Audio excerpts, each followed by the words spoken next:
ഞാൻ പറയുന്നത് പോലെ നീ ആ പേപ്പറിലോട്ട് വ്യക്തമായിട്ടൊന്ന് എഴുത്. കാര്യം എനിക്ക് മനസ്സിലായി.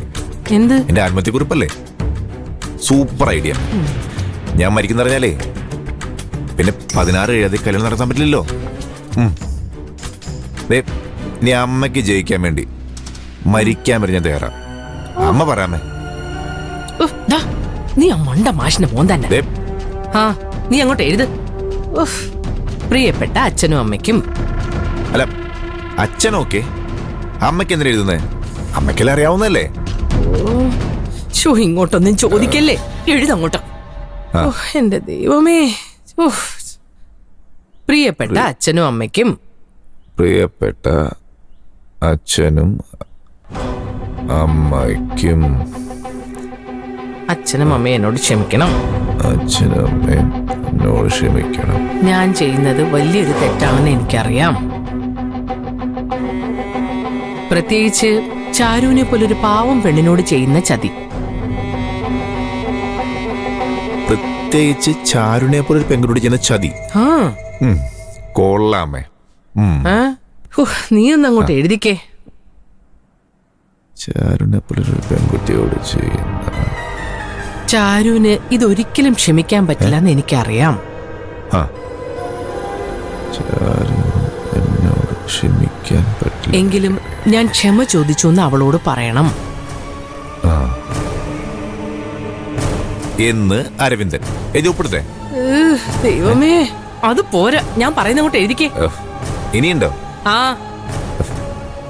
കുറെ നാളായി എഴുതിയിട്ട് കൈ അങ്ങോട്ട് വഴങ്ങുന്നില്ല. എടാ എഴുതടാ. പറയ്. എങ്കിലും നിങ്ങൾ ചോദിക്കും, നേരത്തെ പറഞ്ഞൂടായിരുന്നോ എന്ന്. പറഞ്ഞൂടായിരുന്നെന്ന്. അല്ല, ഇതൊന്നും ചുരുക്കി പറയാൻ പറ്റുമോ? എന്റെ പൊന്നു മോനെ, അത് പോരാ. കൊള്ളണ്ടവർക്കൊക്കെ കൊള്ളണമെങ്കിൽ ഇതും കൂടി എഴുതണം. ഒത്തിരി ഒന്നുമില്ല, ഞാൻ പറയാം.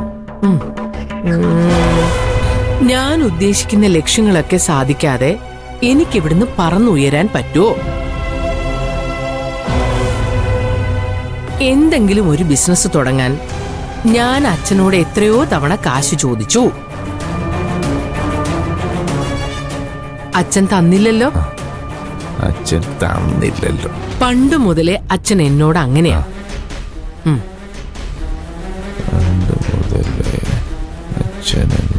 ഇനി എന്തെങ്കിലും ചെലവിന് ചോദിച്ചാ പോലും തരില്ല. ചാരുവിന് എത്ര ലക്ഷം വേണമെങ്കിലും കൊടുക്കും.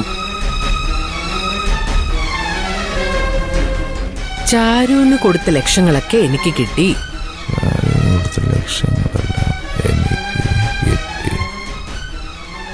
ചാരു എല്ലാം എനിക്ക് തന്നു. പിന്നെ സ്വത്ത്. മൂത്ത മകനായ എനിക്ക് പേരിന് ചതുപ്പ് പറമ്പും കുറച്ച് നിലങ്ങളും. ചതുപ്പും കുറച്ച് നിലങ്ങളും. പണ്ട് മുതലേ ചാരുവിനെ എനിക്ക് ഇഷ്ടമല്ല. ഇഷ്ടമല്ലല്ലോ, ആണോ? പിന്നെ എഴുത്. എനിക്കിഷ്ടമല്ല. എന്ത് കിട്ടിയാലും അക്കുച്ചേട്ടനാണെന്നും പറഞ്ഞ് ആകാശിന് കൊടുക്കും.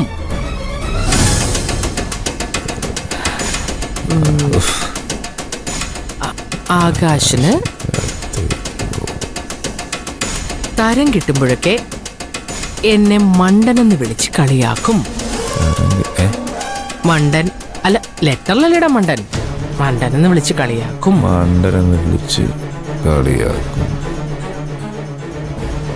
അവളെ എന്റെ തലയെ കെട്ടിവെക്കാൻ അച്ഛൻ എന്തെല്ലാം നാടകം കളിച്ചു.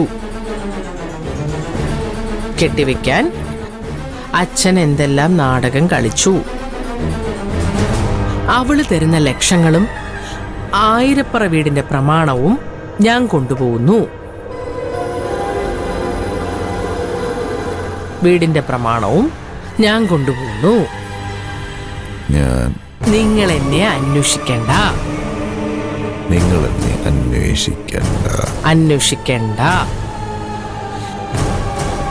നിങ്ങൾക്ക് ഈ കത്ത് കിട്ടുമ്പോഴേക്കും ഞാൻ ഈ നാടും വീടും ജില്ലയും വിട്ടു പോയിരിക്കും. അമ്മേ, കത്ത് കിട്ടുമ്പോഴേക്കും ഞാൻ കേരളം വിട്ടു വരുന്ന ചെയ്തിട്ടെ, അത് അവനെ പെട്ടെന്ന് കണ്ടുപിടിക്കില്ല. ആണോ? ആ, എന്നാ പിന്നെ എന്തെങ്കിലും എഴുത്. കേരളം വിട്ടുപോയിരിക്കും. എടാ എന്നെ സംശയിക്കാതിരിക്കാൻ ഇതും കൂടെ ഒന്ന് എഴുത്. ഞാൻ പോയെന്ന് കരുതി ആരും വിഷമിക്കില്ലെന്ന് എനിക്കറിയാം. വിഷമിക്കാൻ പോവില്ലെന്ന് എനിക്ക് എന്റെ അമ്മ ഒഴികെ. ആണടാ, അമ്മ ഒഴികെ.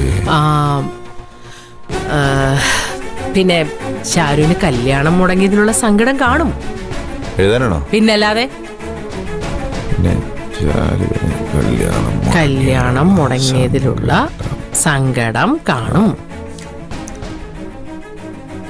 എല്ലാരും എന്നോട് ക്ഷമിക്കണേ, എല്ലാരും എന്നോട് ക്ഷമിക്കണേ എന്ന് ആർക്കും വേണ്ടാത്ത അരവിന്ദ്. അല്ല, അമ്മയ്ക്ക് വേണം. ആർക്കും വേണ്ടാത്ത അരവിന്ദൻ. പിന്നെ ഇത് എല്ലാം എഴുതിയിട്ട് ഒപ്പൊക്കെ ഇട്ടിട്ട് സൂക്ഷിച്ചു വെക്കണം കേട്ടോ. മുഹൂർത്തം തെറ്റി കല്യാണം മുടങ്ങിയിട്ടേ ഈ കത്ത് കിട്ടാം. അത് ഞാൻ ഏറ്റു. ഞാൻ സ്ഥലം വിട്ട ശേഷം ദൂരെ എവിടെ നിന്നെങ്കിലും ഇത് കൊറിയർ ചെയ്യാം. പോസ്റ്റ് ചിലപ്പോൾ ലേറ്റ് ആയാലോ? അതൊന്നും പോരാ മോനെ. മണ്ഡപത്തിൽ വെച്ച് തന്നെ എല്ലാവരുടെയും മുന്നിൽ വെച്ച് ഈ കരക്കാരും നമ്മൾ അവിടുന്ന് ഇവിടുന്നൊക്കെ വിളിച്ചു വരുത്തിയ എല്ലാ ബന്ധുക്കളും പഴയ വാദ്യന്മാരുടെയൊക്കെ മുമ്പിൽ വെച്ച് ഇത് ഉറക്കെ വായിക്കണം. അതൊക്കെ ഞാൻ നിന്നോട് കൃത്യസമയത്ത് പറയാം. ദേ, തൽക്കാലം സൂക്ഷിച്ചു വെക്കേ, ആരും കാണണ്ട. പിന്നെ നീ പോന്നതിന് മുമ്പ് ഇത് ആരെങ്കിലും കണ്ട അവിടെ തീർന്നു ഇതെല്ലാം.